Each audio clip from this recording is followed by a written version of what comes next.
The number one law in successful plant growth is light, and specifically sunlight. Plants need at least 6 to 8 hours of full sunlight every day to grow to their maximum potential. The number two law is temperature. Plants grow best in temperatures between 70 and 85 degrees. They'll grow in temperatures below 70 and above 85, but not as well.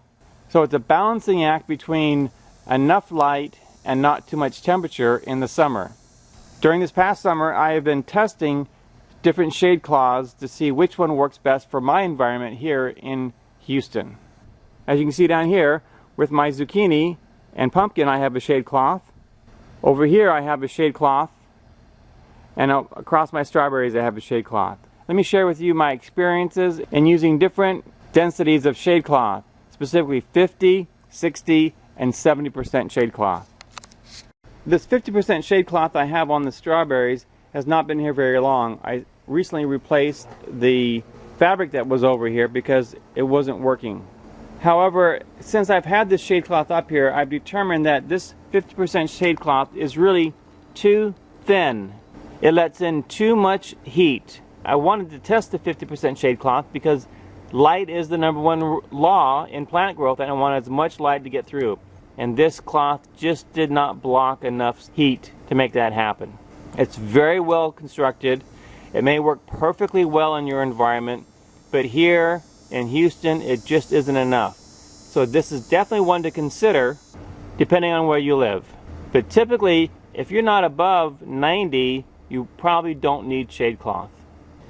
You'll notice on this shade cloth here that I have 1x2s screwed on here. This is very typical to the material that I use over the A-frames. So these are just 1x2 furring strips. It helps me manage the fabric, makes it a lot easier to work with, keeps it down in heavy winds and rain. I just have 1¼ inch galvanized exterior screws, and then as you can see, I offset the joints to make this strong. If it's a little long, all I do is just wrap it up, and it takes any slack off just like that. This 60% shade cloth here, without a doubt, has saved these zucchini, pumpkin, and cabbage plants from dying. Without the shade cloth, without a question, they would have burned up in the heat. I planted these plants as seeds and have watched them grow through August here in Houston. And they have done phenomenally well if I remember to cover them in the shade cloth. Right now it's about 10 o'clock in the morning. It's not too hot, although you can see the plants are beginning to get a little bit of fatigue from the heat. You typically around 10 or 11 o'clock, I will take this shade cloth, put it up over the A-frames, just drape it over the A-frames and protect it from the heat, but still allowing 40% of the light to get through. This has worked very well. Every time that I have seen these plants wilt, I give them a little water, put the shade cloth over them, and they perk right back up. So I'm very happy with the 60% shade cloth. Another thing is when I come out in the afternoon and if the plants need watering, I can water right through this fabric. This is what it looks like when it's draped over the A-frames.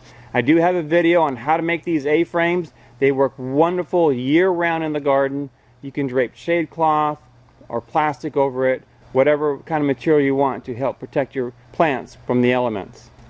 As you can see here on the end, I've just made the shade cloth long enough that I can bring it out and gather it together and just tie the ends together. Nothing fancy here. And that helps it keep nice and snug on the A-frames. I've also found this works really well in helping prevent rodents from eating your tender plants. This particular shade cloth does not have a 1x2 on the ends like the other shade cloth over in the strawberries. You can add that, or you can just leave it like this, or you can throw dirt over the sides of it to help keep it down. I like the 1x2s. I just haven't added it to this and probably won't need to because this will be coming off in about a week or two. This 70% shade cloth has made it possible for me to plant these fall crops in August with temperatures in the hundreds with no detrimental heat effects on the plants. This shade cloth has allowed me to do that and has saved the plants. I wanted to plant these as early as possible to increase the harvest and give them a chance to grow big and produce a lot. and this shade cloth has allowed me to do that. You notice that this shade cloth has rivets on the edge and it has a reinforced edge on it. This makes it very easy to attach to your structure. It's about a foot shorter than it should be to fit perfectly over the top of this, but because it had reinforced edges and the rivets, I was easily able to attach it and make it work for this garden. Here's a close-up view of the quality of work they have here. They have these very secure rivets and have done a very good job in finishing this fabric. American Nettings, that is American Nettings with an S on the end of nettings.com, is where I buy all of my shade cloth. I'm not affiliated with them, I'm just a very happy customer, and because I have been making some videos, they did send me a sample of several of the different fabrics that they carry. I imagine they use this at trade shows and so forth. I'll be sending this back to them after this video. But this is a great example and it allows me to give you a close-up view of the different fabrics that they have. First of all, I just wanted to show you they do have different colors here. So if you don't want to go with the green or the black, you can go with a blue or a very light green, or even what I think they call a white. I have done temperature testing with my exterior remote thermometers, and I have not found any temperature difference between a black or a green fabric of the same density. This is their black 50% shade cloth that I was using over the strawberries. This is their green 60% shade cloth.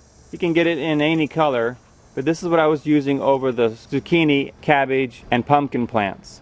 This is the 70% shade cloth that I had over the large 4-foot grow box that had the grommets and the finished edge on it. Very nice. You can get the grommets and reinforced edge on any fabric. This is an 80% shade cloth here. This is in black. From my experience here, at least this year in Houston, that's more shade than I would need in my vegetable garden. And this is a 90% black shade cloth. Here's a blue 70% shade cloth, a green 70% shade cloth, and a white 70% shade cloth. All good quality. They'll last for years, and they really do a good job in lowering the temperature. A bonus to using the shade cloth that I hadn't thought of, I can easily water through the shade cloth without having to remove it. The second bonus is that when we have heavy rains, and when it rains here in Houston, it rains in 20 minutes and it rains hard, the shade cloth breaks up the heavy rain so the plants are not beaten up by the rain. So the water gets through, the plants get watered, but they don't get beaten up. We have other plants in other part of the garden that didn't have it, and they were certainly beat up, and these plants that were covered made it through those heavy rains without any problem. So for rodents, watering, rain, and temperature control, these shade cloths have really helped my garden. Again, temperature is the #2 law in successful plant growth. This is a great way to help you control the temperature in your garden. This is LDS Prepper reminding you, if you are prepared, you shall not fear. And if you use these high quality shade cloths from AmericanNettings.com in the right density for your area, you'll be able to extend your spring planting, plant your fall plants earlier, and increase your yield from your garden.